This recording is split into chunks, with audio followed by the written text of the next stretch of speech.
IGN. See you there. The next generation of video gaming is on the horizon, and IGN is here to bring you the latest PlayStation 5 and Xbox Series X news and analysis in our new weekly show, Next Gen Console Watch 2020. We'll bring on the experts to discuss and analyze all the latest developments around these new consoles. From frame rates, services, features, peripherals, and even all the new tech jargon, Next Gen Console Watch 2020 will keep you up to speed on everything leading up to the next generation of gaming. Join us every Friday for a new episode. Not only is IGN the world's biggest media brand for games and entertainment, but we also have a team of some of the world's biggest fans of your favorite franchises. From breaking news and exclusives, never-before-seen looks at movies and games, to reviews, let's plays, and live streams, IGN brings you all the coverage you need, no matter where you are. Whether you're on IGN.com, the IGN app, YouTube, Facebook, or Snapchat, we've always got you covered. IGN, the #1 source for all games and entertainment fans worldwide. If you're not following IGN on social media, what are you waiting for? We're constantly updating our feeds to bring you the latest news, gameplay, custom original content, the best user-generated videos and art, memes, and a whole lot more. Be part of the conversation throughout the year. Follow IGN on Instagram, Twitter, Facebook, TikTok, and Snapchat.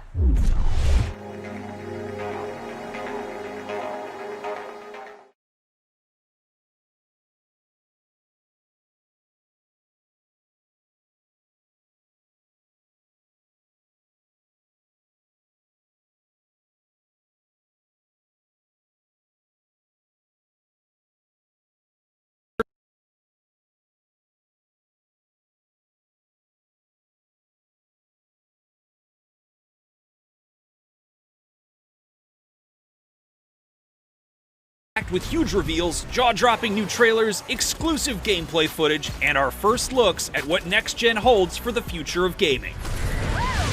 And it continues here today with Sony's future of gaming. With over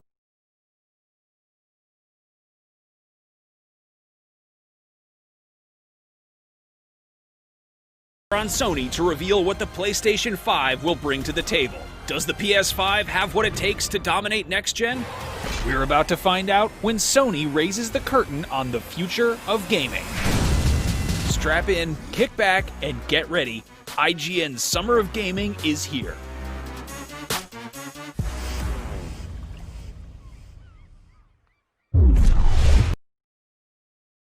Welcome back to IGN's Summer of Gaming. I am Max Scoville. And I'm Brian Altano, and for the next few weeks, we'll be bringing you all the biggest announcements, trailers, reveals, and gameplay, plus tons of exclusive content that you won't find anywhere else. But the biggest event of the year, maybe even the decade, maybe even the century, might just be happening very, very soon in just a few minutes. Right, Max? That's right, Brian. As many of you in the chat know, we are just moments away from Sony's big Future of Gaming event. I'm sorry to keep you waiting. If we could watch it just ahead of time, just push play and make it happen early, we would, but we can't do that. So we are just spinning our wheels and twiddling our thumbs and hoping that we get an idea of what PlayStation 5 has in store for next gen, but that's only the beginning. That's right. The PlayStation Vita 2 press conference starts in no, I'm kidding. The PS5 event starts in just a few minutes, and we'll be chasing that with a post-show featuring the cast of IGN's PlayStation Show, Beyond, hey, that's us, followed by IGN's Next Gen Console Watch, hey, that's other people, and then news, games, and more, hey, that's sometimes some of us, and that's the way we'll close out our day. So just nonstop coverage for the next few hours. Then, tomorrow, it doesn't stop. We'll have the third IGN Expo, our presentation of world premieres, developer interviews, and brand new gameplay. And I know we hype up stuff for a living here at IGN, but I gotta say, this is like a truly incredible slate of stuff planned for the next few weeks. Just a nonstop bonanza of insane coverage of video game madness, and I am so damn excited. Yeah. This feels like we're real E3 right now. That's what this feels like to me. We're doing our best. It's a weird long E3 that's spread out over the course of a month. It might be bad for our health. But anyway, in addition to the hottest, biggest, loudest, noisiest video game reveals, IGN is also sending donations from this stream to the World Health Organization and the Bail Project. I'm sure you've heard about this if you've been watching the stream because we have been drawing attention to it. That's called a call to action, and it does call people to action. You can find donation links in the video description or by heading to donate.ign.com. And charity is great on its own. It's a nice thing. It makes you feel good about yourself. But by donating, you can also enter for a chance to win awesome prizes, including a custom Summer of Gaming Xbox One X if you chip in more than $50. We have currently raised about $15,000 as of... Actually, it's just over $17,000 now. So okay, we're at 17,171.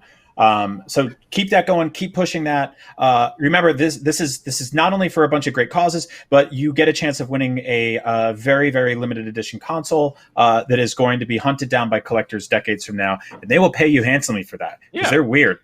Anyway, enough about a limited edition Xbox. Let's talk about everything we know about the PlayStation 5 so far.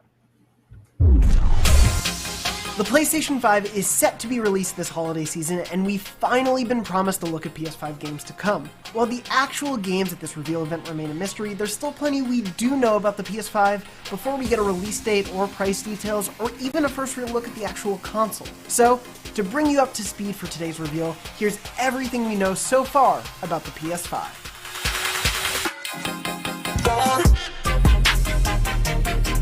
Sony hasn't given us a PS5 price yet, but lead system architect Mark Cerny told Wired last year that the price would be, quote, appealing to gamers in light of its advanced feature set, unquote. For reference, the PS4 cost $399 at launch. Similarly, we still don't have a firm release date, but Sony has remained committed to a holiday 2020 launch window. Both the PS3 and PS4 were launched in November. Sony announced the PS5's official specs back in March while also confirming that the PS5 won't abandon physical media, playing 100 gig Blu-ray discs and supporting 4K Blu-ray playback. Cerny primarily focused on the PS5's unique solid-state drive, one he claimed, quote, has a raw bandwidth higher than any SSD available for PCs, end quote. Cerny compared the load times of Marvel's Spider-Man on PS4 Pro, 15 seconds, to that on a PS5 dev kit, only 0.8 seconds. The SSD is also meant to allow the PS5 to render worlds more quickly than ever before, allowing developers to rethink how they design games and maybe, someday, rid us of having to ride a loading elevator or squeeze through a narrow pathway to cover a load screen ever again. The PS5 will let players install games in segments, allegedly support 8K gaming, even though that probably won't be as big a deal as they're making it seem, at least for a while, and include energy-saving capabilities for when games are suspended. No word yet, though, on if those fans will be any quieter than a PS4 Pro's.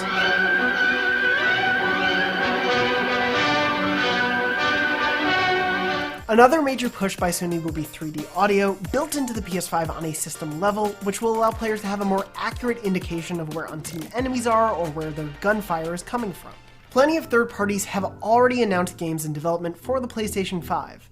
Among the biggest are Ubisoft's Assassin's Creed Valhalla and Gearbox's Godfall, a 3-player looter slasher that will be console exclusive to PS5. We've also heard Bluepoint Games is working on a PS5 game as well, and while Sony itself hasn't revealed any first-party games for the PS5 just yet, we did get a look at what third-party games could look like thanks to the first Unreal Engine 5 tech demo running in real time on a PS5. Sony has confirmed that the PS5 will be backward compatible with the majority of the PS4's 4,000 plus games. And for those who have bought into PSVR this generation, fear not. Sony says the PS5 will be backward compatible with current PSVR hardware, which is great considering big titles like Marvel's Iron Man VR are still coming. Still no word though on when we might get a PSVR 2. Unlike Microsoft with the Xbox Series X and Xbox One, however, Sony is seemingly not interested in making sure games developed for PS5 also work on PS4. Quote, we believe that when you go to all the trouble of creating a next-gen console, that it should include features and benefits that the previous generation does not include, PlayStation CEO Jim Ryan recently said. While we wait for a look at the console itself, Sony has offered some info on the PS5's new controller, the DualSense, which puts an emphasis on players feeling what happens in-game on top of just controlling it. This includes haptic feedback rather than the familiar rumble, along with adaptive triggers to help players experience everything from the feeling of trudging through mud to the tightening of a bowstring. The controller will also include a microphone array to allow for chatting with friends, and the share button has been swapped out for the create button, but what new functionality that brings is unclear. And that's every major piece of info we know about the PS5 so far. But with presumably only 5 or 6 months until the console's launch, we're expecting to see a lot more from Sony about why they think the PS5 is worth the upgrade. For more on all things PlayStation, check out our weekly PlayStation Show podcast Beyond. Find out what every major first-party Sony studio is working on, and for everything else, stick with IGN.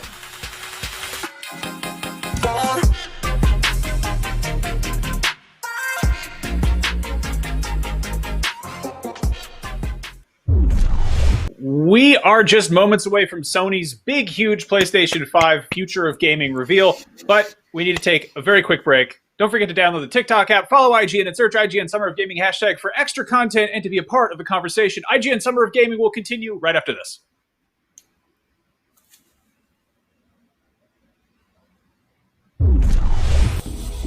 IGN Summer of Gaming is brought to you by Fuser, who'll be partying with us all summer long.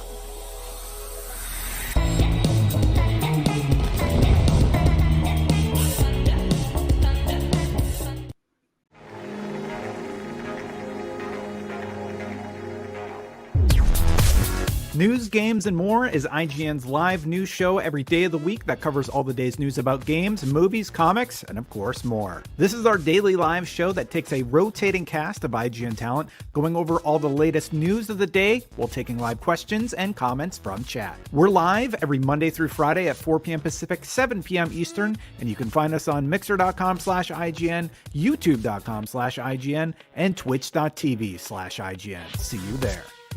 If you're not following IGN on social media, what are you waiting for? We're constantly updating our feeds to bring you the latest news, gameplay, custom original content, the best user-generated videos and art, memes, and a whole lot more. Be part of the conversation throughout the year. Follow IGN on Instagram, Twitter, Facebook, TikTok, and Snapchat. Everybody loves watching a speedrun of their favorite game. But what if you got the opportunity to peek into the minds of the developers while they watch their games getting completely wrecked? That's exactly what happens in every episode of Game Devs React to speedruns. You can do that. Oh my god! We invite you to ride along with the developers as they react to, question, and enjoy some of the most skilled players exploiting and speeding through a game it took years of their life to create. Join us every Saturday for a new episode. The next generation of video gaming is on the horizon, and IGN is here to bring you the latest PlayStation 5 and Xbox Series X news and analysis in our new weekly show, Next Gen Console Watch 2020.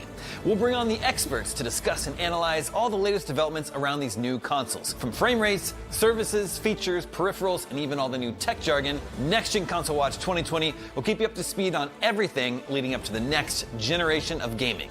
Join us every Friday for a new episode.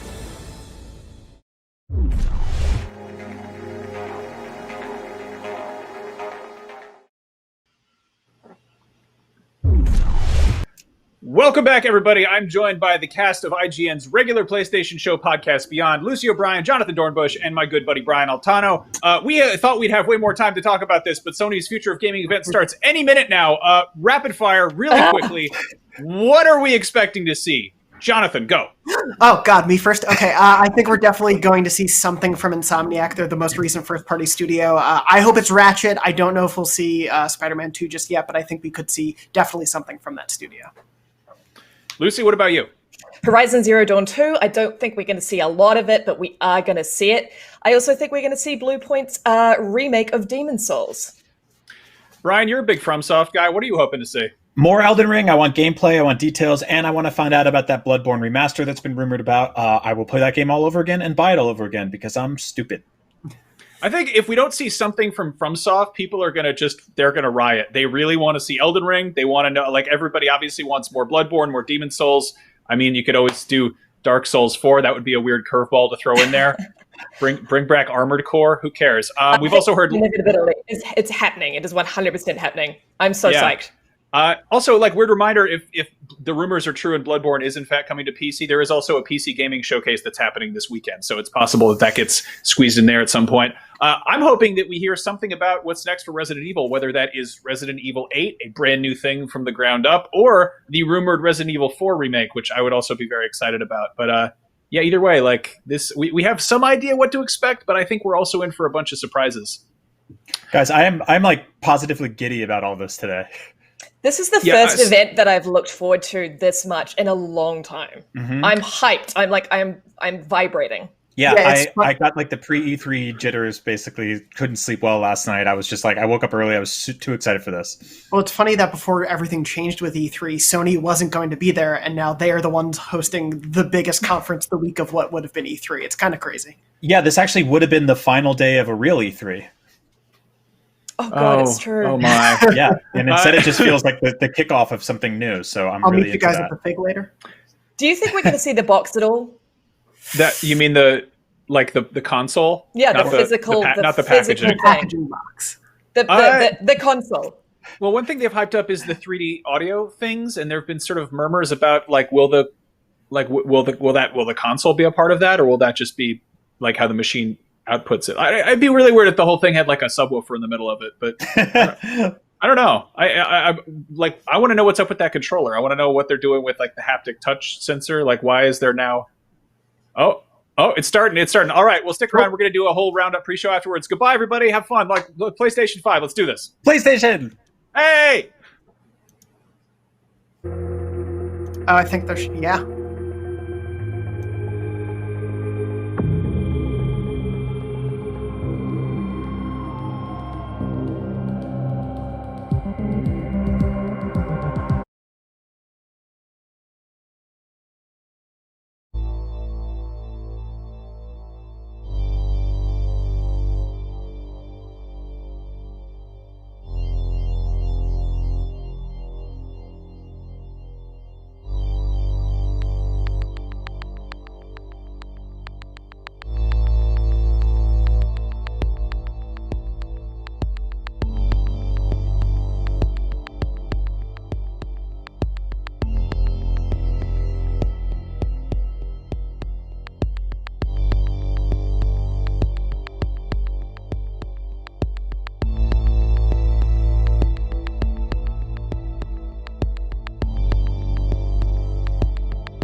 Choices, how we might have ended up?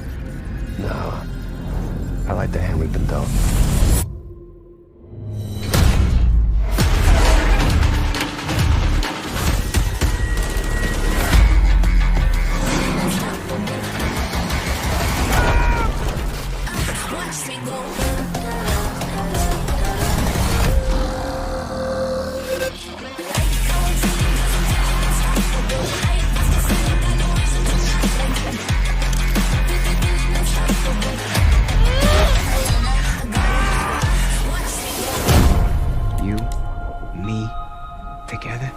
We were destined for something great.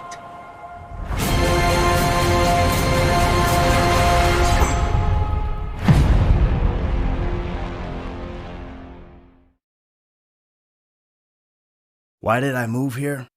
I guess it was the weather. Or I don't know, that thing. That magic. I thought we was trying to get out of this bullshit. Sounding more and more like a snee-eye itch every day. My job, my score, get your own. All the rides are 50 cents, so take those ladies, all you gents haven't had this much fun. We should talk about work. We out here gangbanging like it's 91.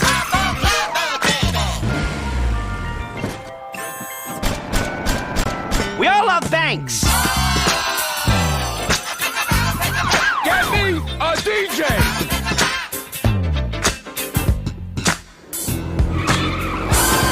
Give me a hand with these bodies.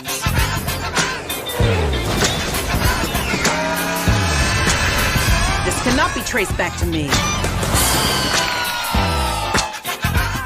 Champagne, anyone? Just sort of smash things.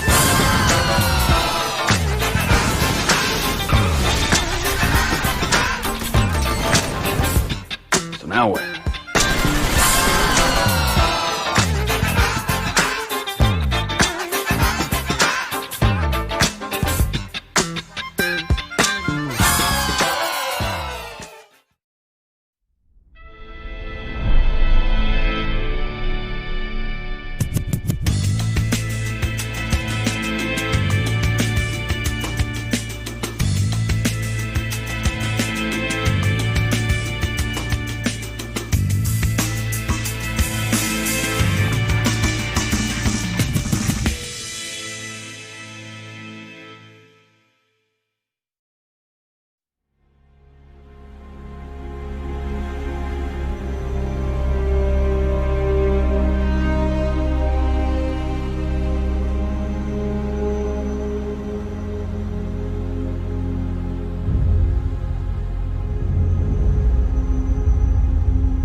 It was great to kick today off with a look back at just some of the seminal moments of the last 25 years. And what better way to bridge our past and our future than with a game that's graced every PlayStation console, Grand Theft Auto. It's been a privilege partnering with Rockstar Games for many years now, and we're thrilled to open today with the news that that partnership will continue with PlayStation 5. It's now just over a year since we began sharing technical details of PlayStation 5, but today's the day that we've been looking forward to for years, when we get to show you just some of the games that demonstrate our belief that PlayStation 5 marks the biggest generational transition our industry has yet seen. The content we've curated for today's event showcases how PS5 has inspired developers to create new experiences that are transformative in how they look, sound, and feel. Enough from me. We're going to have the games do our talking.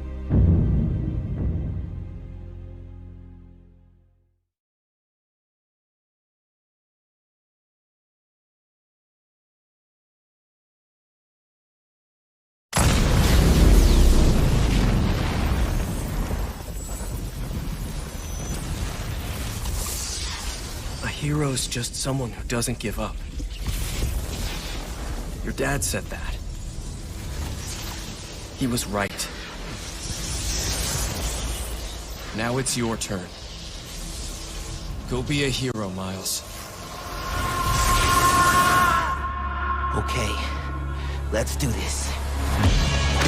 Feeling just don't stop me now. Try to hate on us. And when my neck since I'm strong enough.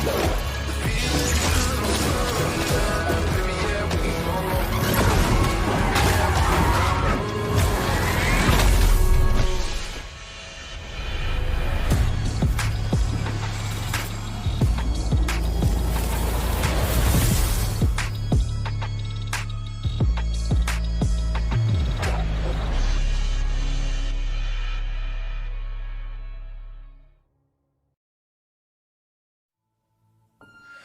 今日は皆さんに僕らが作っている新しいグランツーリスモの情報をシェアできるということですごく興奮しています。今回のグランツーリスモはおそらくこれまでのねグランツーリスモのファンの方がプレイしたら本当に嬉しいんじゃないかなっていう、キャンペーンモードを中心にしたグランツーリスモになっていると思います。ぜひ楽しみにしていてください。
You all right back there? No way. It appears that the dimensions are collapsing on one another. If we cannot get to... Right, the ship. I mean, we can't be that far. I have it in my sight. They have found us, Ratchet.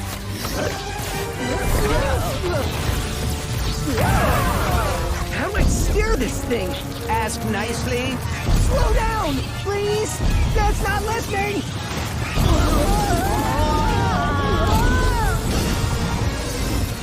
The dimensions are weakening considerably. How bad is it?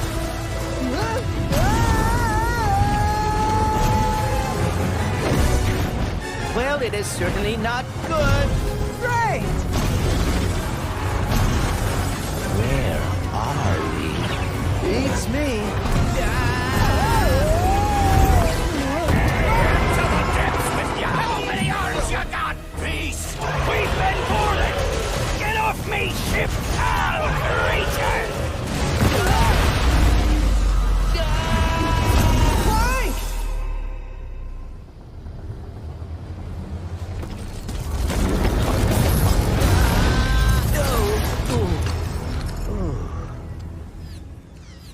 Ratchet. We are too late. Ratchet? Who?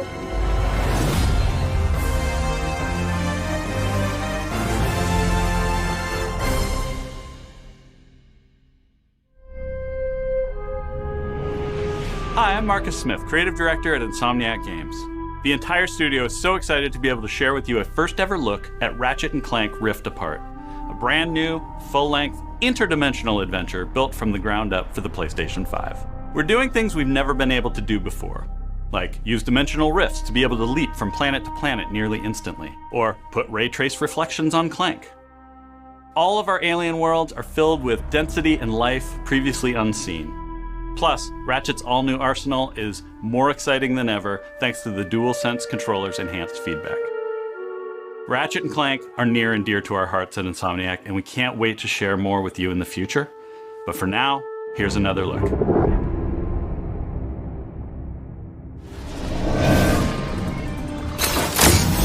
Did you see that?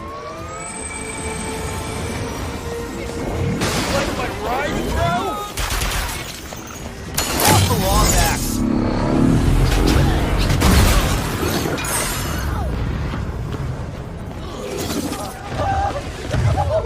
It's Ratchet and Clank! Sand sharks from above.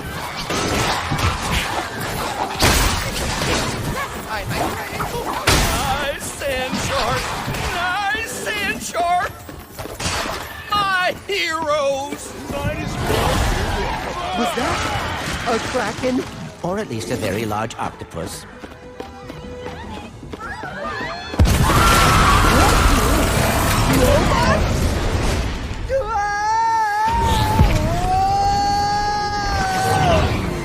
I will never get used to that.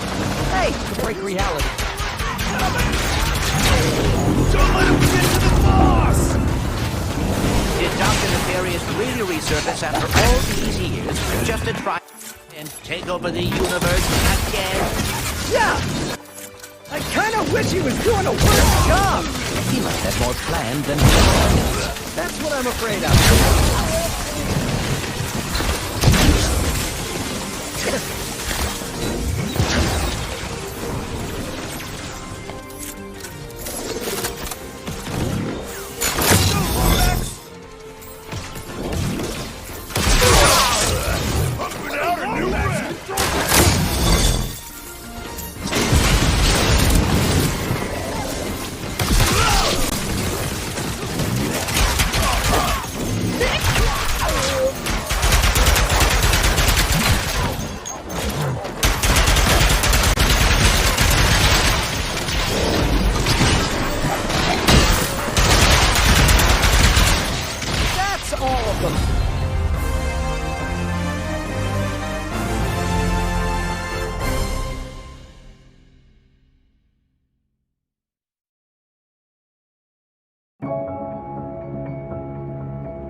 Making games used to be about these constant trade-offs between the artistic vision and technical limitations. With PS5, we're not going to be burdened like that. We're going to be able to realize our artistic vision a lot better. It's got a ton of horsepower, which is very easy to unlock, and it's a machine that's really easy to develop on. The PS5 will present a paradigm shift as to what players will come to expect from gaming. Will let us tell stories, make worlds, create gameplay that I think will truly captivate the player and really surprise quite a few people. Please take a look at this new franchise for Worldwide Studios, coming exclusively for PlayStation 5.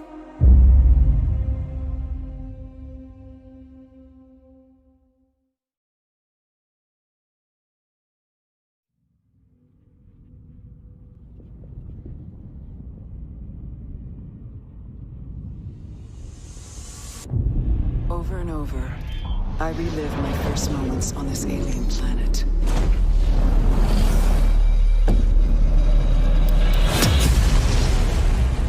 The crash. The attack. My death. The crash. The attack. My death. Trapped in this endless cycle. Even death is no escape.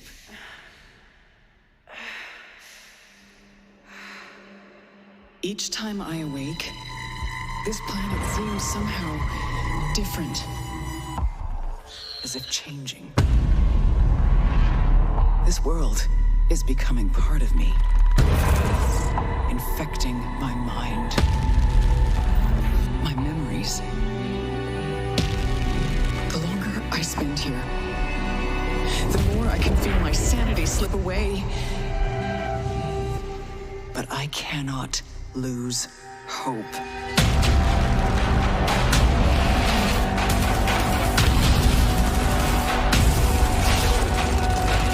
My only choice is to keep fighting. To keep looking for answers.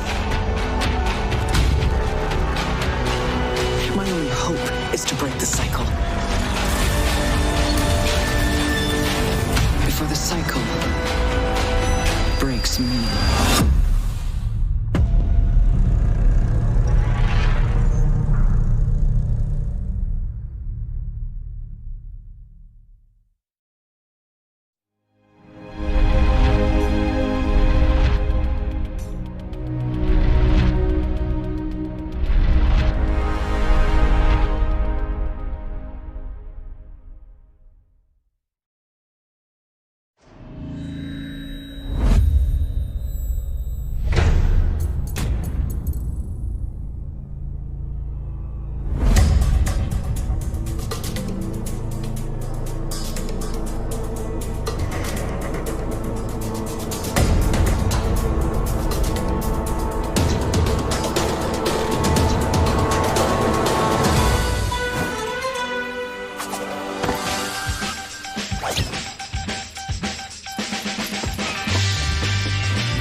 Hello everyone, my name is Josh Greer, and this is my brother Mike.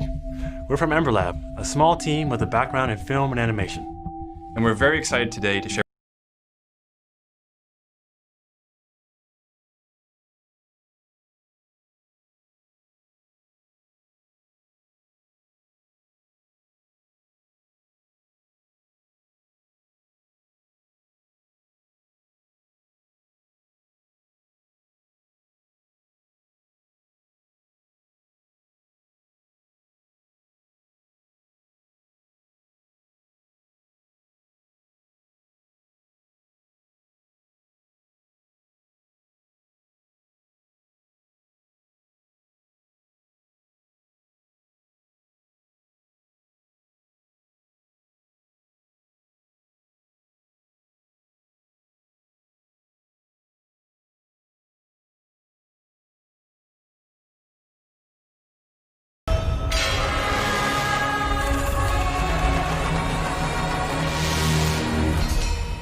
You cannot hide your weakness from me.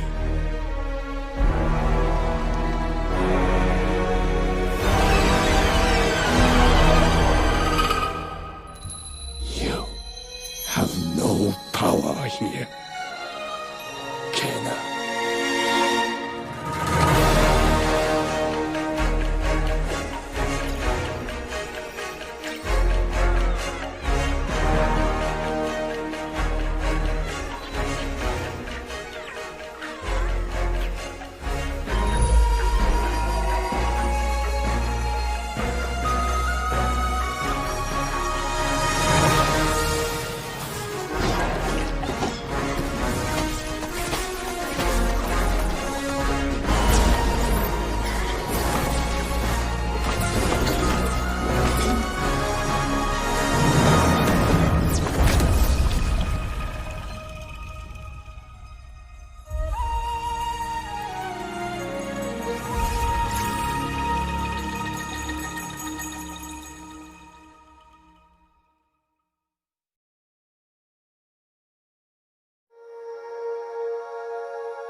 You ever feel like you're just waiting for a sign? To do that thing you've always meant to do. Sometimes I feel like I'm just standing on the edge of doing great things. But something's holding me back. Maybe it's just nerves. Maybe it's the fear that I'll never be as good as what I imagine, when I'm still just standing on the edge. But if we've got nothing else to lose, might as well jump.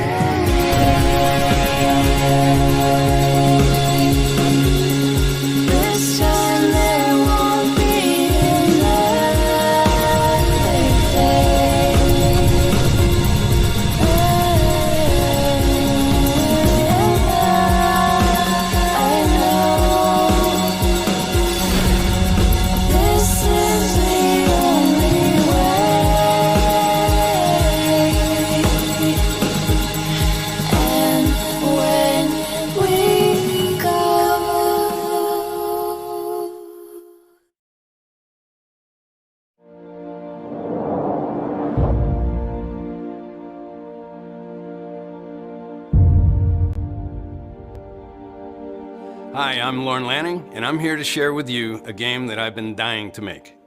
It's an emotionally engaging story where rescuing is rewarding, failure is devastatingly hilarious, and the memories should last you a lifetime. Take a look. You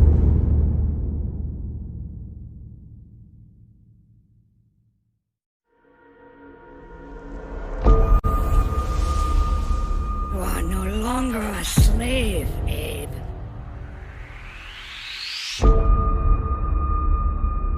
They believed, trusted, followed, and it led them here. You may have escaped the murderous blades, For the fate of your entire people is up to you.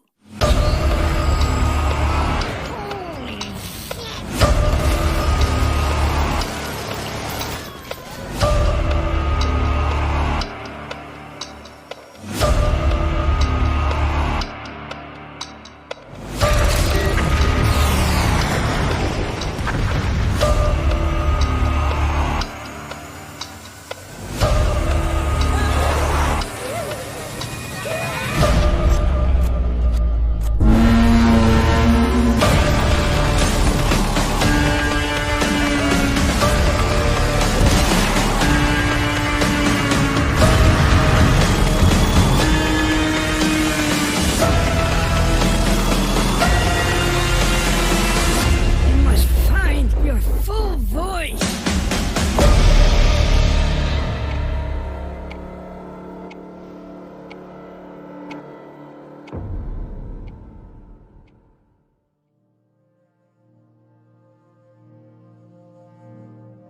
プレイステーション5によって我々の考える東京のビジュアルを実現できました。今までに見たことのない東京の魅力を見て、聞いて、感じることができます。これからお見せするのはゴーストワイヤー東京の世界初のゲームプレイ動画です。スーパーナチュラルでミステリアスな東京、そこに潜む驚異と美しさを感じ取っていただけると思います。ぜひお楽しみください。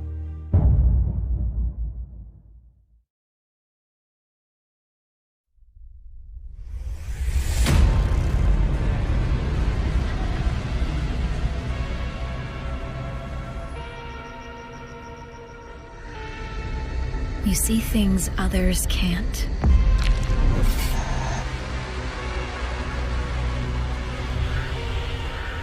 Hear threats others don't.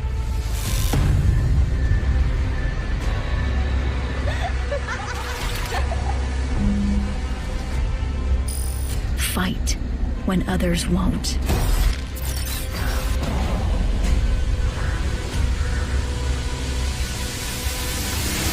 It's up to you to save Tokyo.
stretch, no limousine. If you talking winners, gotta intervene. I'm the biggest one of those you ever seen. I'ma need a crown. I'm the only one that ever held it down at the tip top. People flip flop every day, not I. Top 5, I'm a big shot. I'm the one that wanna take the big shots. Big balls, big rings, big rocks, big bag, big moves, big cars, big man, big plan. Get lost in this wall.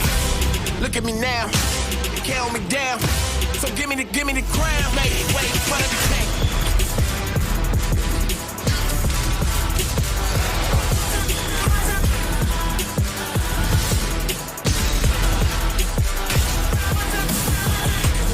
We're not the same, we're not the same. We're not the same, we run everything. We're not the same, we're not the same. They ain't got us running through these things. Make way for the king.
It was always gonna end like this. All your hard work, all your sacrifice, only sped up the process.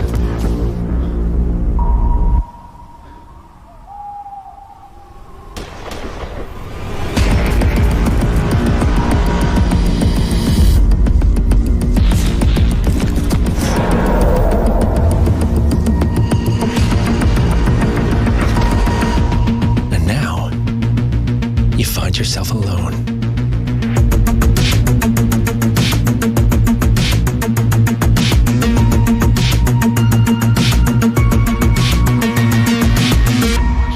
Only death awaits.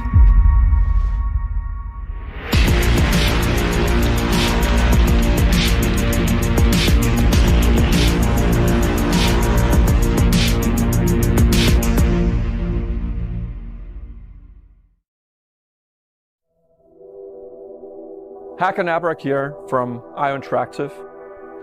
In Hitman 3, Agent 47 is back for his most intimate and professional contract in his entire career.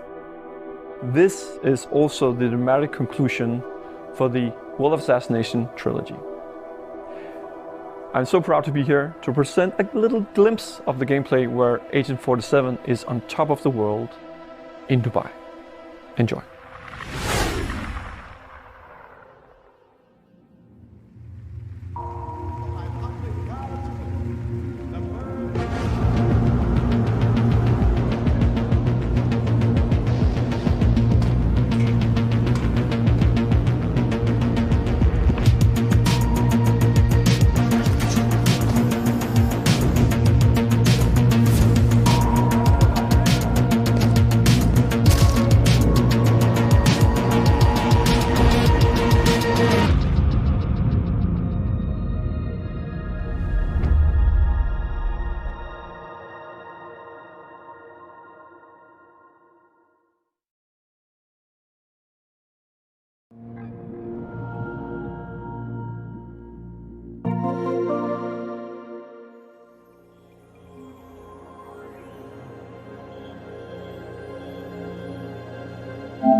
What's up, everyone?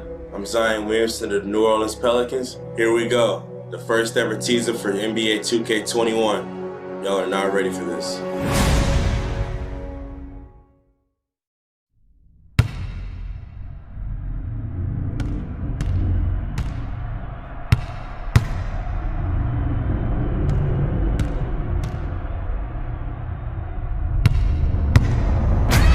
Trying to bring you down, but for real, you might as well give up now. Think you got a chance, but I don't see how. Got a real tight grip when I hold that crown. I'm the first one in and the last one out. Whoever owns the place gotta drag me out.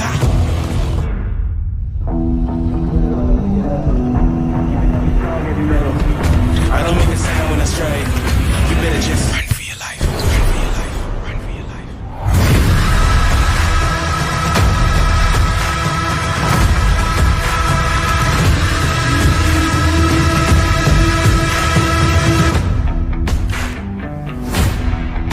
Your life.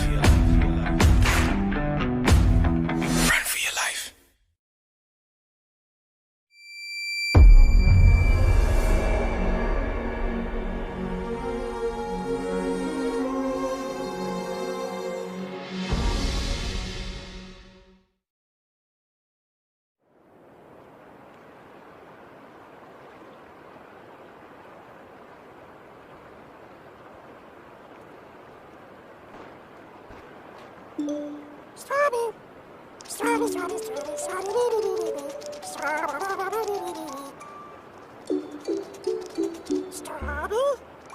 Amazing, aren't they? Half bug, half snack. A very recently discovered species, entirely unique to this island. Oh, this one's lively. Beautiful seed patterns. Oh, and it's tasty too. Welcome to the island of bug snacks. Kind of bug and kind of snack. Try to catch it in your trap. Feed somebody and you'll see we are whatever we eat. Find them hiding in the sand, tearing up a ketchup patch. Come to Snack-Tooth Island and discover it's bug snacks. It's bug snacks. Talking about bug snacks. It's bug snacks.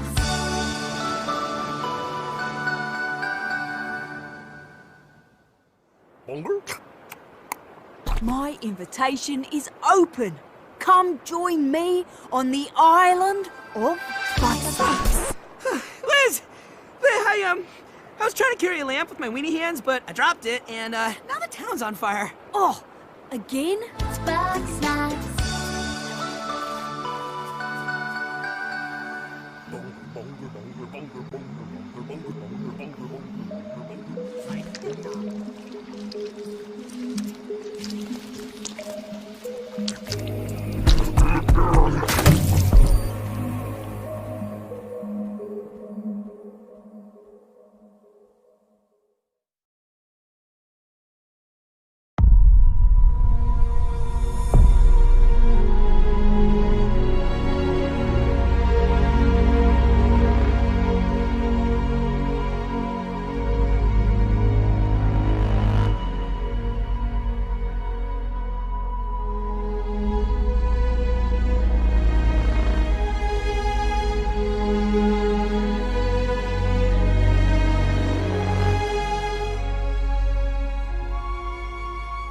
Hi everyone, thank you for being with us today for this very special event.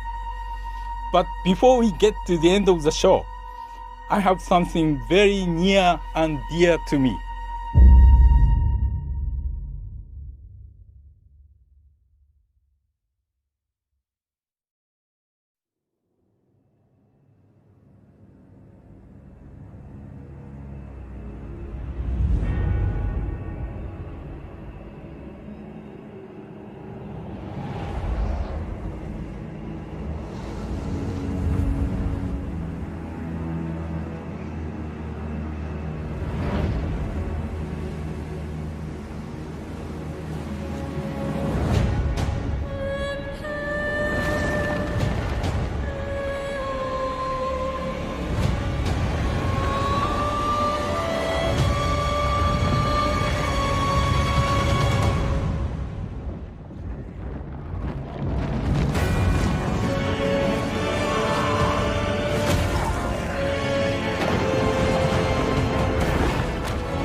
Deathloop is a next-gen first-person shooter about rival assassins locked in a time loop.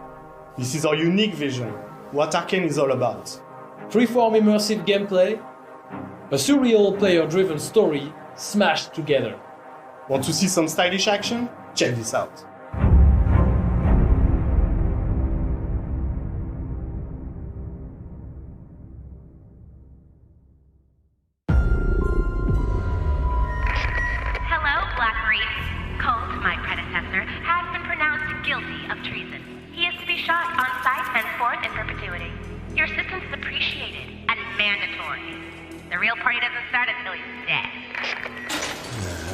She is not making this easy.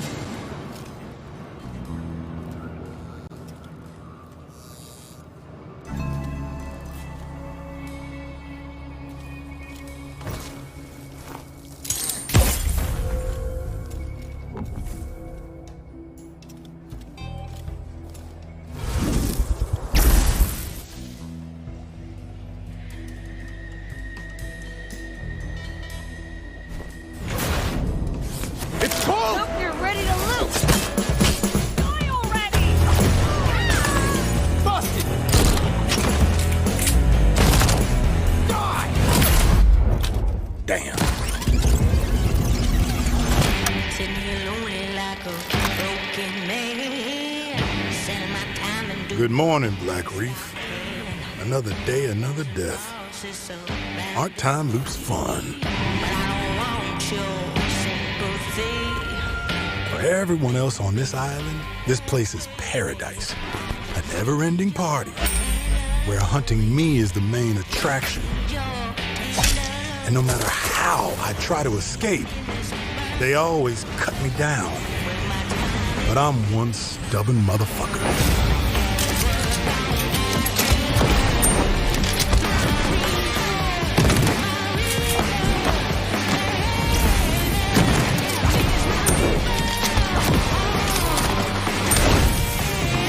Every loop I'm learning a little more, piecing together the puzzle. There's 8 targets, and they all gotta die before midnight. There's just one little snag. You thought it was going to be easy? Juliana Blake, Black Reef's protector and a real pain in my ass. She may kill me 1,000,000 times, but eventually, inevitably, I will break this fucking loop.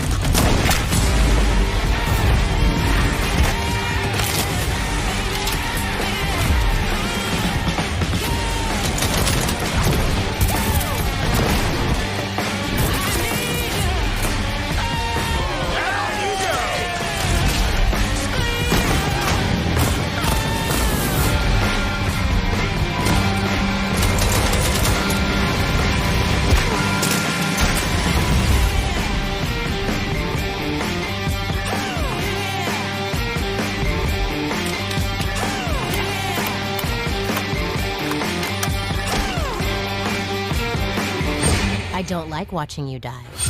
I like killing you. There's a difference.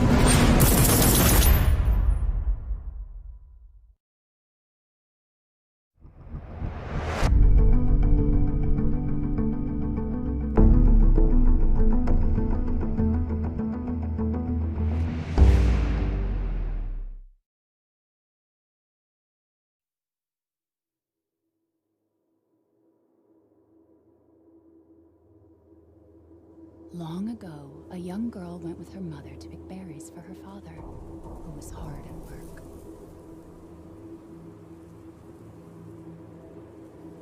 But the forest greeted them with a dark, cold silence. The bushes empty. Yet determined to find the berries, the rascal broke free of Mother's grasp and vanished into the trees. Mother's worried cries faded fast as the girl ran on, over vine, under branch, and into the forest deep. What is it with that creepy story? It's just a local tale. You're really into that stuff? Quit being so paranoid.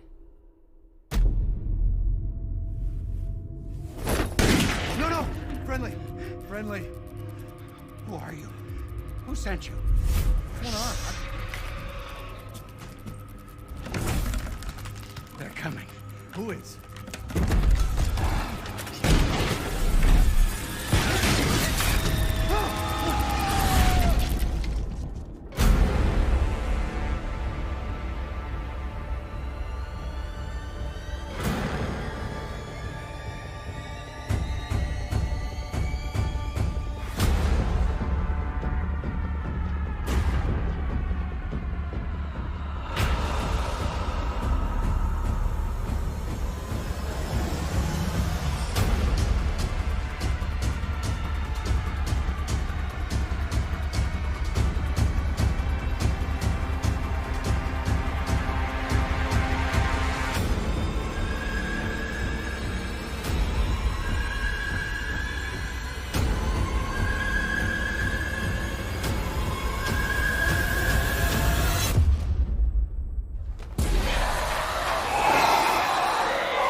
Chris? Sorry, Ethan.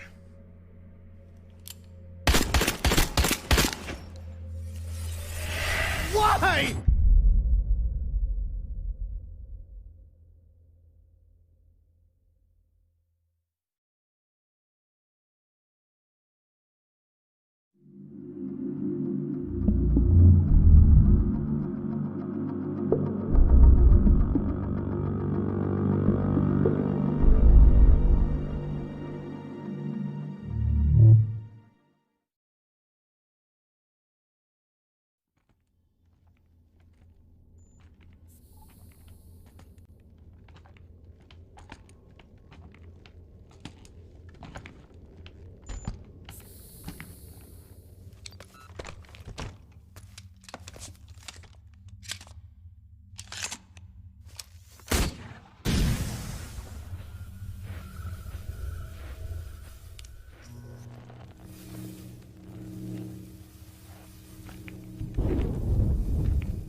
What is that?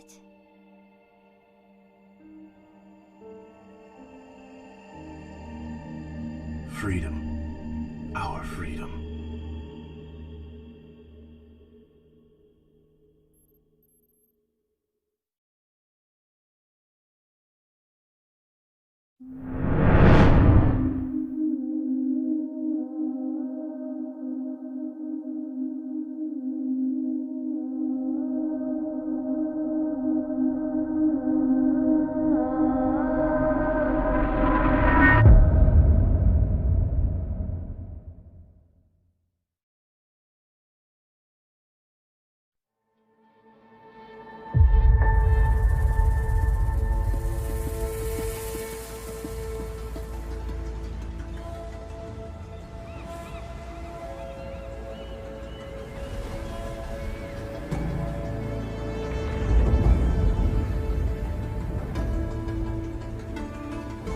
The old ones perished 1,000 years ago. Their great cities turned to graves. In their place came new life.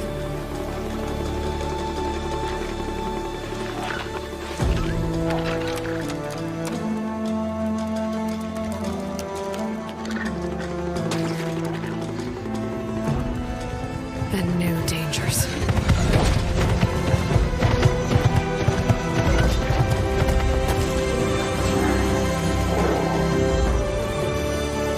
I must find a way to stop it. Or it will get worse and worse.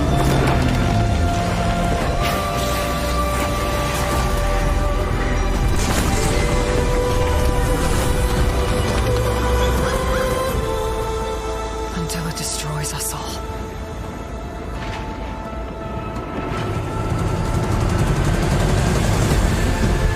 There's nothing I wouldn't do to save this world. No depth I won't explore.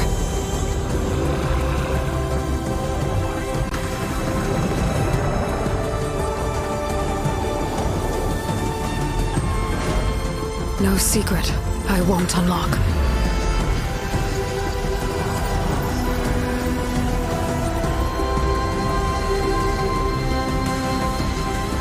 No barrier I won't cross. This mission is mine alone. If I falter, if I fail, there won't be anyone left to stop what's coming.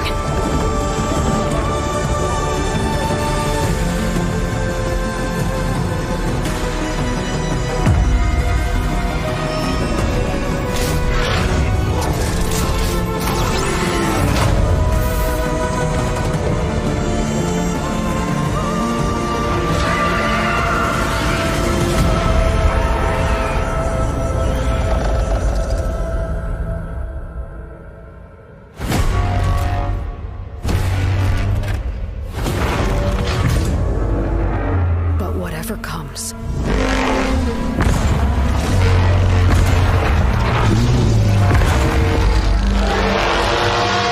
I will be ready.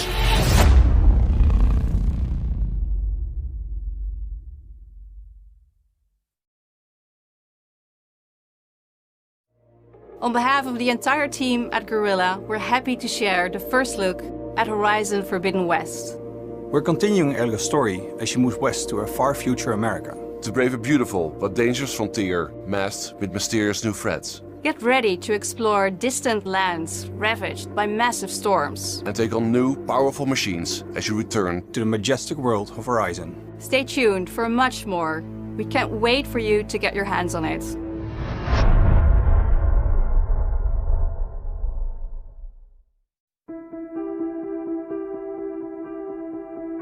I think there's a lot to look forward to for the community. I think fans are going to be really pleased. As a game designer and storyteller, this is incredibly exciting. We're talking a whole new generation of ideas and experiences that we can create for the player. No matter where they are, no matter who they are. New experiences like we've never had before. More iconic, interesting characters, more atmospheric, immersive worlds for players to explore. We want to wow players. Expect the unexpected. And I, for one, can't wait. We can't wait. We can't wait to share them with you. It's so exciting. Incredibly exciting. It's really about love for the players and for the players. As a developer, that's an amazing feeling to have. Welcome to PlayStation 5.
We hope you've enjoyed the first glimpse of our future today. You've seen our most striking console design yet, and you've seen games that can only be enjoyed with the full range of PlayStation 5's features and power. At PlayStation, we believe in generational transitions, and we put years of work into making them happen. We want you to enjoy the unique benefits of moving from one generation to the next. Thank you for joining us. We're launching later this year, and we have tons more to share. Welcome to PlayStation 5.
PlayStation.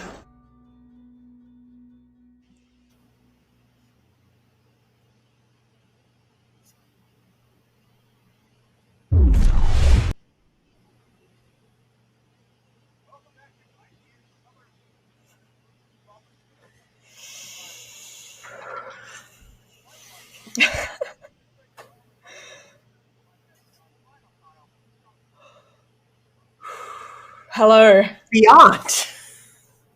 I didn't even know what to say. I know. Well, I did that whole intro muted, so we're off to a great start. Anyway, PlayStation 5, we got to look at the future of gaming, and it's definitely a lot squigglier than I think a lot of us were expecting. Hey, everybody, I'm Max, that's Lucy, that's Jonathan, that's Brian. We do a PlayStation podcast every week, and dear God, we haven't had anything to talk about for quite some time, but now we finally do. Too much. I don't know what compelled me to do this today, but I brought my white Vita to the shoot today, just because I wanted it nearby, and it feels like it fits in with the family of the PS5 that we just saw. It really does. So oh my God, you guys, this is great. Cool. Yeah. Okay, so let's start things off. We got our first look at the console after like a lot of kind of wait. We still do not have a release date or a price, which is like the top two things people are currently frantically Googling. That could change sooner or later. Who knows? That might go up quietly in a Wired article, or it might be the thing that Sony reveals during whatever happens for the thing to replace Gamescom later this summer. So I was not expecting two different versions. I was not expecting a digital and digital only, and then a regular version with a disc drive on it. What did you guys make of that, Jonathan? I think it's genius. Jonathan, go ahead. I'm sorry. I'm very excited. You're all good. No, we're all so excited. It's crazy. No, I do think that's very telling, probably, of what the price might end up being. because obviously the digital edition will probably come in at a little cheaper if they have the same storage space. And that might be a way to undercut what may be a high price point for the sort of standard version of the box. But I think it makes a lot of sense. Like, granted, a lot of people still do buy physical games, but we've seen, especially in the past few months, people are more than willing to buy a lot of games digitally when they need to. And so I think it makes sense depending on what you're looking for. Yeah, exactly. I think that we could actually see these consoles be comparable in price if the digital one is offset by having a much bigger drive. If there's something like 3 terabytes in there or more, I think that's a good way to future-proof it. I'm already torn on which one I want, which I think is a good problem for them to have. Now, Lucy, you've been very vocal on Twitter about how much you wanted like a stupid design. You wanted it to look like the Homer, the car design for Homer Simpson. Well, is it dumb enough? It's perfect. This is what my tweet was, all right? I'm sick of black box console design. I want the PS5 to be a triangle with some sort of origami folding structure, bright orange, and it sings some real Homer's car stuff, honks when you turn it on, let's go nuts. That was my tweet. I feel like, that was obviously, I was swinging for the fences there, but I feel like what we actually got was kind of on par with that. It's wild. It's such a crazy design. It's incredibly futuristic. It's bizarre. It kind of doesn't make any sense. It looks like it does look like a sort of like a PC rig that someone very high built. And I really, really love that. Yeah, it's funny that the Xbox Series X has the like standard PC console tower, and this one's like, oh, I spent 30,000 extra bucks on lights and doohickeys to make it go crazy. Like, I do think some of the design is definitely there for the ventilation, because as we've all discussed on Beyond, the PS4 Pro sounds like a jet engine all the time, so they probably work to fix that. But yeah, I This is the first time a video game console has been on par with the fake video game consoles that leak before the real video game consoles come out. Like, there's always these mock renders that come out that are so ridiculously over the top, like the Nintendo Revolution, which was like this cyborg helmet. This looks like one of those fake mock-ups. If we had seen this a month ago, we would have been like, yeah, right, no way in hell, somebody made that in AutoCAD. This is nonsense, you're a liar. And now it's here, and I'm like, yeah, it's real. But of course, it's also got the same aesthetic and design as the DualSense. Like, I don't really know why we thought it was going to be more conservative. It's very much a DualSense companion. Yeah, I'm into that. It was really weird seeing this whole family of hardware lined up. Like, we got to look at the new headphones. There's going to be a dedicated charging cradle thing, which I guess interested in, but also sort of skeptical of, because we were told that the DualSense is going to have a better battery life. I don't know how it would have a worse battery life than the DualShock 4, but I mean, that seems like an odd peripheral to sort of cart out at launch. The media remote is kind of a bold one. That's always been sort of an after the fact type of thing. I feel like to sort of put that out front and center is pretty much acknowledging that, yeah, a lot of people use this as their dedicated, media device. We got I was expecting a little bit more details on sort of the hardware aside from what it looks like. Sony told us to wear headphones for the event to give us the best experience possible. I feel like there's a lot we still don't know. Like, they hyped up the haptic feedback stuff the DualSense does, and there's obviously going to be 3D audio things, but I almost feel like that's stuff that we can't fully properly comprehend. So I think in lieu of that, they were like, here's a crap load of games. Yeah. So let's shift gears and talk about that. We had a few like real bangers out of that. Let's talk about Horizon Forbidden West. We've been joking for ages about what are they going to call it. I think Forbidden West is a damn good name. Lucy, you're a huge Horizon fan. Yeah, I mean, I do feel like the name is very much like, hey, let's put our hand in this bowl of words and then throw it at the wall and see what sticks. And Forbidden West is as good as any, right? I think it looks amazing. I think I'm so excited. Again, I've always said I wasn't super keen on Horizon 2 coming out like at launch. But like what we've seen already is so damn impressive. I wouldn't be sad if it did. I think one of the coolest things we saw is the more kind of organic machine design. I love that kind of hulking, almost like Shadow of the Colossus vibe that one machine had. Obviously, they're expanding to underwater environments, and again, like very Jaws-like and terrifying. I felt very claustrophobic being in that scene with Aloy.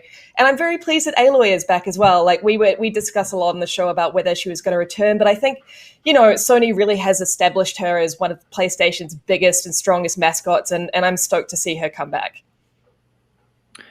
Yeah, I'm very curious to check out the setting and see what they do with the new hardware. That shot at the end had a little little Golden Gate Bridge peeking up there in the Transamerica building. So I think we're going to see a totally ruined San Francisco. Ruined in a much more imaginative way than it actually is. Now, shifting gears to the other coast, we also got to look at Spider-Man Miles Morales, which was how they kicked off the show, and all of us, collectively lost our S word over that. Jonathan, you were predicting some cool stuff from Insomniac. What did you make of this? Yeah, I mean, we cursed quite a bit in our off live feed when that happened, because first off, just like what an intro that is for this showcase. That was such a smart, kind of unexpected thing, because I think a lot of us were sort of expecting Spider-Man 2 to come a little bit later. And I think there's a little bit of debate. I saw some conversation online of whether this will be proper Spider-Man 2 or if this is maybe something in between proper numbered sequels. It seems to be likely we're staying within Manhattan, obviously, but the focus will be on Miles, who everyone loved the bits and pieces of storytelling and character building we got from him in the first game, but this is clearly going to put him as the playable character. It's set during Christmas time, so that means they can probably keep people off the streets because it's cold in New York City and you got to stay inside because of the snow. But I like this first look looks gorgeous. Spider-Man is obviously one of the biggest PS4 exclusives, and to have this at holiday this year, like this is coming in the, if not on launch day, within that launch window for PS5, is probably going to be the biggest way they're going to sell this. Like whatever the price is, you want to play the next Spider-Man game. This was such a smart move to have. I'm pretty excited about this. I think I get the sense that it's going to be sort of like a Uncharted Lost Legacy or Infamous First Light type of thing, where it's not, it's kind of a half measure, but not in a bad way. And it's going to be cool to see kind of that like side by side comparison of like, we all know what that version of New York looks like on PS4, and to jump into that on PS5 should be pretty cool. I imagine the snow will look very nice. Anyway, Brian, Resident Evil, you got real worked up on that one. Oh my God, guys! Resident Evil 8. First of all, this is I think this might be my favorite reveal of the day, if not the year. Huge Resident Evil fan, as many of you are watching the show today, and even on the cast right here. Resident Evil 8 was a really, really wonderful surprise, despite having heard a lot of the rumors. Actually, seeing it come together in reality made me super happy. It looks like it's going back to a sort of like Resident Evil 4 style village mixed with the castle, mixed with like some cult elements, and then most importantly, werewolves, which is brand new for the franchise, unless it was in like some weird PS1 online only game that I missed. Who knows? And this game is sort of spiritual successor to Resident Evil 7, but also feels a lot more evocative to some of my favorite stuff from some of the more ancient Resident Evil games, like 4 specifically. Seeing that sort of like kind of rugged rural back area of the castle and the village and stuff like that coming together. Plus there's a little bit of mansion in there too. So it feels like it's ticking all the right boxes for like hardcore old school Resident Evil fans. And then obviously carrying a lot of the stuff that Resident Evil 7 brought to the table, which I think made me really, really happy. I just want to know if this is going to have VR support. Like where's PSVR 2? Obviously a lot of questions. I feel like you could make a white PSVR pretty easily, make it line up with everything in there. But yeah, cannot wait for this one. Brian, I'm very excited for this as well. I mean, you touched on it, that it looks kind of old school. It straddles the line between old school and what, Resident Evil 7 brought to the table. But, it looks really eccentric. It's got that eccentric vibe to it, which I love from the old games. Like the characters already look completely off the wall. And I'm just so excited for that to return.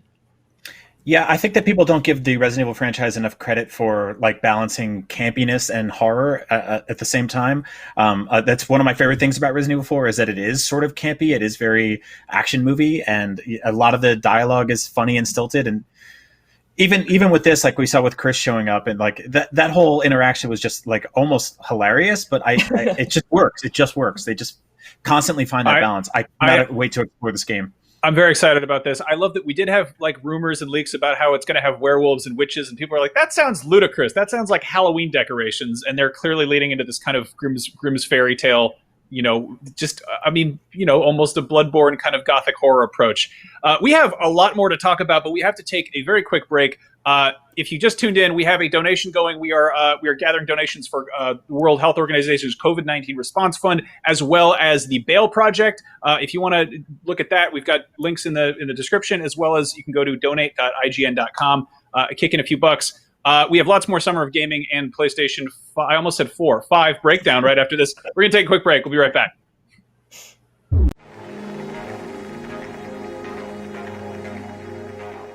Everybody loves watching a speedrun of their favorite game. But what if you got the opportunity to peek into the minds of the developers while they watch their games getting completely wrecked? That's exactly what happens in every episode of Game Devs React to speedruns. Yeah, you can do that. Oh my god! We invite you to ride along with the developers as they react to, question, and enjoy some of the most skilled players exploiting and speeding through a game it took years of their life to create. Join us every Saturday for a new episode. If you're not following IGN on social media, what are you waiting for? We're constantly updating our feeds to bring you the latest news, gameplay, custom original content, the best user-generated videos and art, memes, and a whole lot more. Be part of the conversation throughout the year. Follow IGN on Instagram, Twitter, Facebook, TikTok, and Snapchat. The next generation of video gaming is on the horizon, and IGN is here to bring you the latest PlayStation 5 and Xbox Series X news and analysis in our new weekly show, Next Gen Console Watch 2020.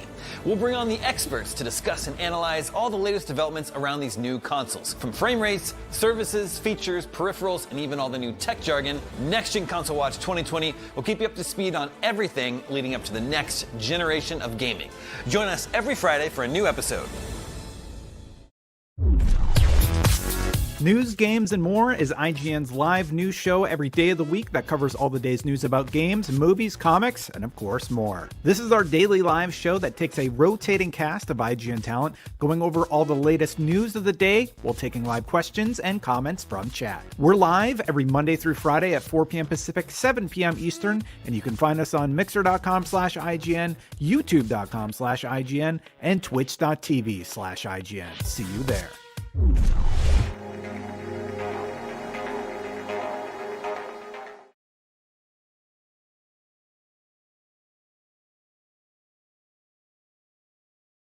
Packing all of the things that happened in the big old Sony PlayStation 5 event, and it's always one of the more difficult things to form coherent sentences when you're all jazzed up and excited about cool new shiny things. There were a lot of games on that presentation. We saw a whole lot of them. One of the first ones, we got a chance to talk about Spider-Man Miles Morales a second ago. Insomniac apparently has been very busy. Jonathan, you're a big Ratchet and Clank fan. Tell us about this new one. I'm so excited about this one. First of all, I want to give a huge shout out to Altano for his misreading of the subtitle of this game, which, Brian, if you'd like to go ahead. Yeah, well, I mean, it's called Ratchet and Clank Rips Apart, and I thought it said Rip Apart, and that's not probably not unintentional, because this franchise has a series of sort of innuendo-based titles like Up Your Arsenal and Going Commando. Yeah, they like to do that. So I feel like this was a really great showing for a new Ratchet. It clearly, I think, was the best example of what we've heard about from Sony for the PS5's SSD, basically minimizing or erasing load times as we know them in current games, and you see the way that Ratchet is jumping from different environment to different environment. Other elements from other environments are coming in. He's able to sort of shift the reality like via these rifts around him. It seems to really be showing off that, hey, all this stuff is going to be instantaneous and it's going to still look beautiful. It's going to run well. Like, you don't need to worry about a load in between each of those rift jumps. I think this looks gorgeous. I think this was one of the smartest reveals to kind of showcase what is probably a hard thing to show off. Mm-hmm. Yeah, I also love there's a gun here that turns people into trees, I think, which is like pretty on brand for, that's new, yeah? That's a new weapon as far as I know. It may have been in one of there's been a lot of Ratchet games, so I may not know exactly every weapon, but they always have wacky arsenals, and so I wouldn't be surprised. They said this is going to kind of take advantage of the DualSense. Again, we didn't really get a sense of that, for lack of a better term, but I'm excited to see how each of these weapons plays into the different adaptive triggers and the haptic feedback that the DualSense will have. I could definitely see Insomniac getting silly with something that would be otherwise very gimmicky, but really just having fun with it. Also, if I hadn't played that last game, I would think that this was complete and utter, like, just fakery. Like, this looks so good, but like that last game also looked insanely good. So they know what they're doing over there. Now, on sort of the other end of the visual fidelity spectrum, one of the more weird, like, little indie games was Little Devil Inside. Brian, tell us about this. Sure thing. Little Devil Inside is, I think, one of my favorite games we saw of the show so far today. It starts off basically looking. I thought this would be sort of like a 2D puzzle platformer, and what it turns into is what looks like something like an open world survival game with this very almost like 1960s claymation looking protagonist who is trying to make his way through the world with a gun and a bunch of weapons and taking on hordes of nightmarish creatures and monsters and going through incredible, really cool stylized environments and big nasty beasts. And this is my type of game. You know, these are the kind of games that I like to get lost in for 100 hours. I don't know if it had sort of Souls-like elements. It feels like it had some of that. We were sort of saying to each other during the show that it felt like sort of like a Souls-like for kids, but then there was actually a lot more darker thematic stuff in here, such as shooting the bear in the butt, which I'm a big fan of. It also seemed like it had a really good sense of humor. Like it continually cut back to like that old man kind of like hanging out. There's a restaurant or a store called Schmeat, which I guess is a butcher shop. So I don't know if this is like, it's hard to tell if this is like an old man is recanting his stories as a child adventurer, or he sent a child out into the world to do his bidding. I mean, but really, there's a lot to try to unpack here, and it's one of those games where it's pretty hard to make sense of what exactly it is you're doing. Fun thing about this is it's actually this wasn't a world premiere reveal. This has a Steam page that has been around since 2015 and was, I believe, a Kickstarter game. So it seems like, you know, Sony's been paying close attention and scooped up some projects that really like have been in the works for a while, but maybe haven't had the, you know, correct amount of hype associated with them. Another one that's also been kind of kicking around was Stray, which was the futuristic cyberpunk game where you're a cat wearing a backpack, which is cool. Oh, Stray looked so good, good. This was one of those games. If you go and follow HK Devblog on Twitter, Stray has been floating around for quite some time. It was one of those things where they're like, hey, here's a work in progress. It doesn't have a title. We don't have a release date. We don't know what it is.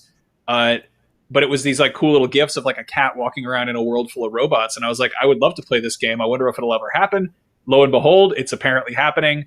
It's just kind of neat to see these projects actually get, you know, put front and center as more than tech demos or sort of, you know, arts and crafts stuff. Again, like, I don't know what this game is about, really. You're a cat. There's robots. Lucy, what do you think? What do you think you do? Well, I mean, I don't know. It's like, for me, the aesthetic is so gorgeous and it's got cats in it. So those two things combined are very much, you know, up my alley. That's all I need to know right now. I really hope you do play as the cat. It's been like, you know, what was the last game you played as a cat in? It was that ghost detective game. It was a ghost detective game. You know the one. Yeah. Oh, I forgot. But anyway, like, I love the idea of actually playing as one of these little creatures in a world that is like full of like little avenues and little like hidey holes and labyrinthian environments and stuff. And I adore the look of this game. I'm like pretty down on any game where you don't play as like a conventional humanoid thing, because I'm a humanoid every day. Like, I wake up and I'm like, oh, look at I have the 2 legs and the 2 arms, how ambular or whatever. But like, give me a video game where you're playing as like a quadruped or some sort of nonsense animal. Lucy, you mentioned the Ghost game that we forgot the name of. What about Ghostwire Tokyo? This is a new game. We got this revealed at E3 last year. This is from Shinji Mikami's studio. Tell us about it. Yes, Tango. I just want to point out that the power of my hype for this game has actually killed one of my lights. So that's why that's why my blue light's suddenly gone. But look, it looked amazing. I did not expect this game to be first person. I didn't expect it to sort of be this amazingly cool cross between Control and Dishonored. It looks less like traditionally spooky than we've come to expect from Tango Gameworks, but at the same time, I think it's incredibly intriguing, and it's got some very cool little horror tropes in there as well. Of course, the headless schoolgirl and a sort of Slender Man type character. I think it's still kind of an unknown.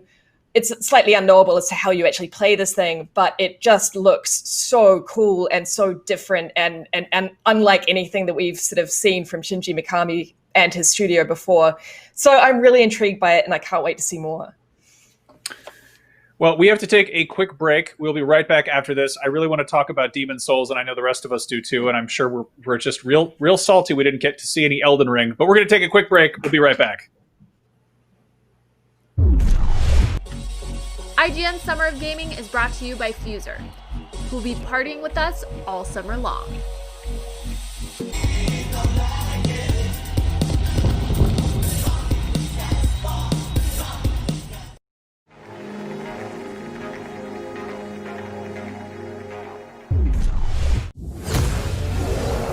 We're happy to present IGN's Summer of Gaming, featuring the latest and greatest in game reveals, news, trailers, next-gen coverage, and more. Our month-long event features our first ever series of IGN Expos, where you'll get first looks at world premiere game trailers, exclusive game demos, and interviews you won't find anywhere else. IGN's Summer of Gaming, only on IGN and IGN One on Samsung TV Plus.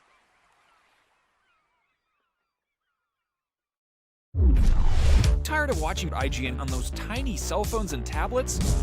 Well, IGN is moving to your living rooms. Starting in June, tune into IGN One on your Samsung TV Plus to see all that IGN has to offer, beginning with our exclusive Summer of Gaming event. You'll get first looks at world premiere game trailers, exclusive game demos, and next-gen console coverage that you won't find on any other network, only on IGN One. The next generation of video gaming is on the horizon, and IGN is here to bring you the latest PlayStation 5 and Xbox Series X news and analysis in our new weekly show, Next Gen Console Watch 2020. We'll bring on the experts to discuss and analyze all the latest developments around these new consoles. From frame rates, services, features, peripherals, and even all the new tech jargon, Next Gen Console Watch 2020 will keep you up to speed on everything leading up to the next generation of gaming. Join us every Friday for a new episode. News, games, and more is IGN's live news show every day of the week that covers all the day's news about games, movies, comics, and of course more. This is our daily live show that takes a rotating cast of IGN talent, going over all the latest news of the day while taking live questions and comments from chat. We're live every Monday through Friday at 4 p.m. Pacific, 7 p.m. Eastern, and you can find us on mixer.com/IGN, youtube.com/IGN, and twitch.tv/IGN. See you there.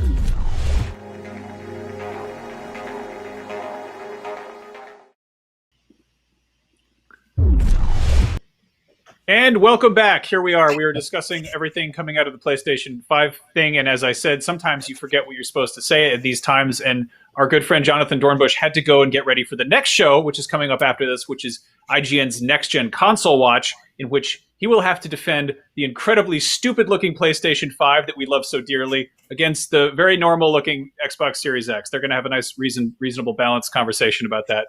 And the chat will erupt in argument. I'm glad I am not on that show, because I am all for this ridiculous design over the completely conservative Xbox Series X design. I mean, I feel like it's just like an interesting time for hardware. Like that's like we see every time. Social media is completely split on the design of this thing right now. I just saw a bunch of people comparing it to a Netgear router, and other people, I compared it to like a building in Minority Report crossed with the Nintendo Wii. Like there was a guy that took a picture of his router and put two white envelopes on the side, and like it's I mean, this is a wonderful time. I love watching people latch onto this. We will inevitably argue about it back and forth until we all have one in our homes, and then we'll just forget that it was once dumb looking.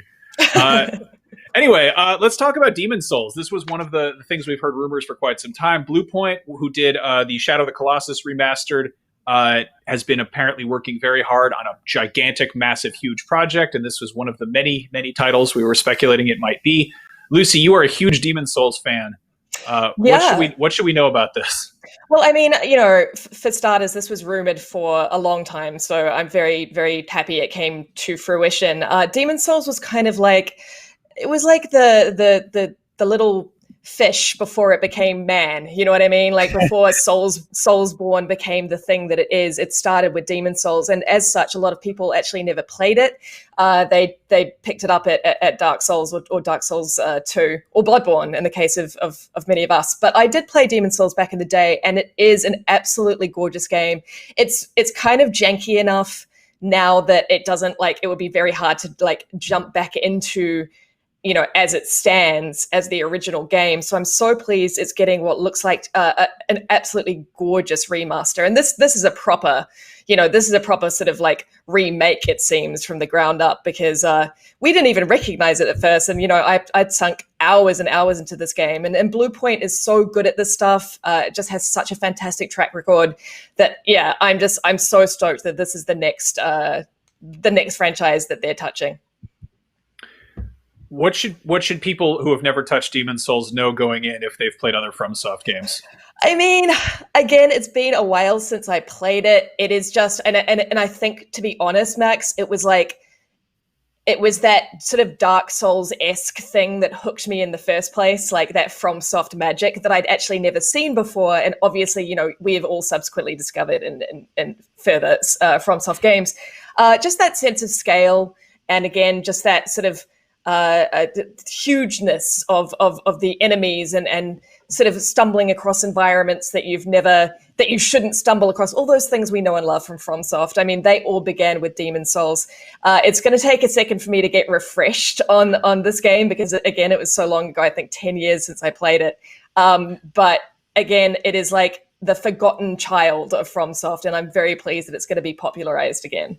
Yeah, this is definitely a surprising one for Blue Point, but because we saw that tweet last year basically rumoring that or at least alluding to that it could have been any number of PlayStation games. They literally dropped the name of pretty much every PlayStation or PlayStation adjacent game in history in one tweet.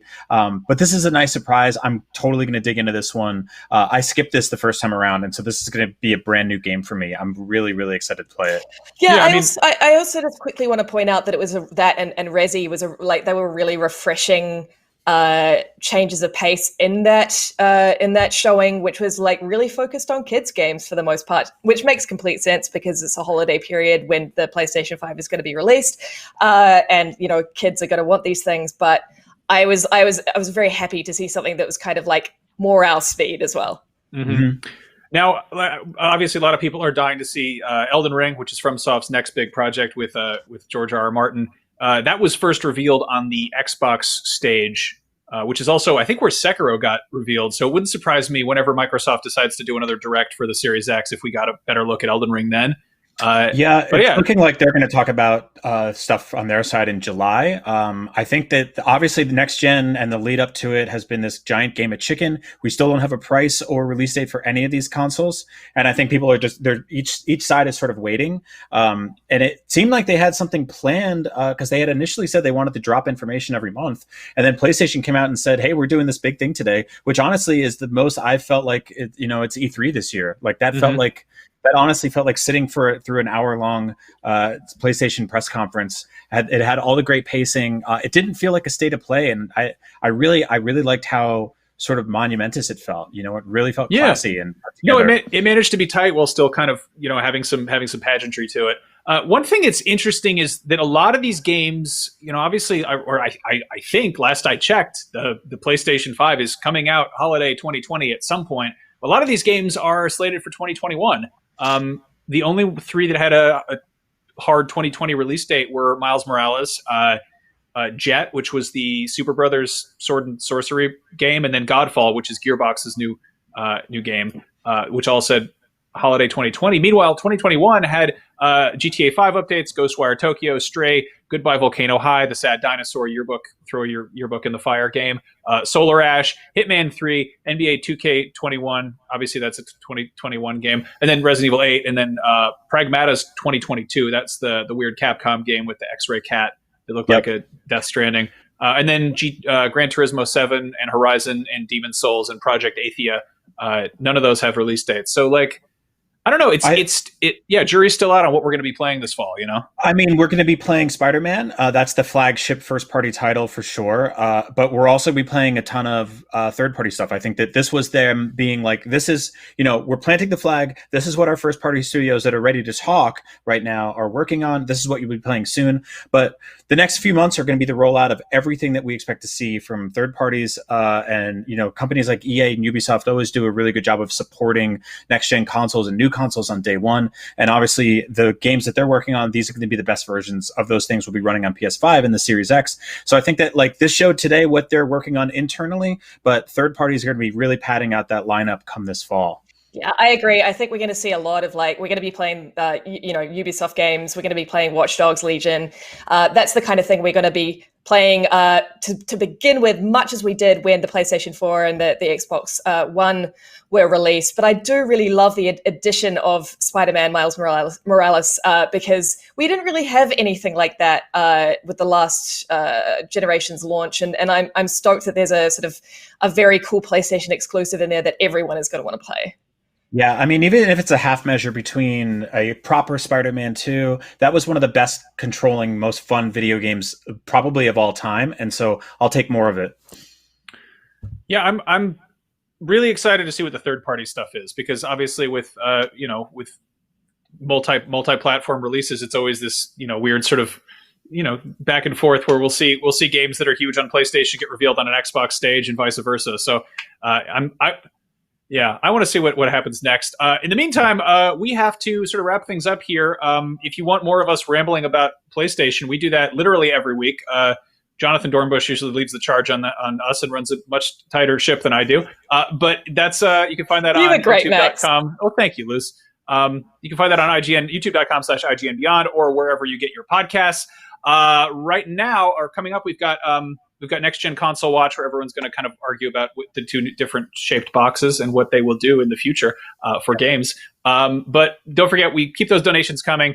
What is coming up next? Am I looking at the wrong thing on my screen? Probably. I can't even read that. Anyway, we're doing a donation drive. The wheels are falling off of my particular car. But if you want to support the COVID-19 Response Fund for the World Health Organization or the Bail Project, you can head to donate.ign.com or check the description of this video for some donation links. Next Gen Console Watch 2020 brings more details on the PS5. And following that, we've got news, games, and more. That's around 3 p.m. Pacific. And then tomorrow, we've got lots more of this stuff. We've got some more game reveals. We've got some more interviews, more gameplay, all sorts of stuff. And then just a lot of stuff. Lucy, Brian, thank you for hanging out. Thank you for talking Thank you, guys. I could not have had a better group of friends to see the PlayStation 5 for the first time before. We were giddy in the chat. Obviously, Max plugged it already, but we will be doing a full hour-long episode of Beyond, sort of like spreading our wings a little bit about how we feel about all of this. And so that'll go up on your podcast platforms and YouTube and stuff as soon as we finish recording it. But yeah, I had a blast with you guys today. We're just getting started, so this is the best. This felt like being at E3 for me. I missed you guys so much, and this was just such like a delightful thing to do today. This was fun. It's nice to get excited about stuff. Well, thanks everyone who watched, and stick around. There's lots more coming up on IGN Summer of Gaming. IGN Summer of Gaming is brought to you by Fuser, who will be partying with us all summer long.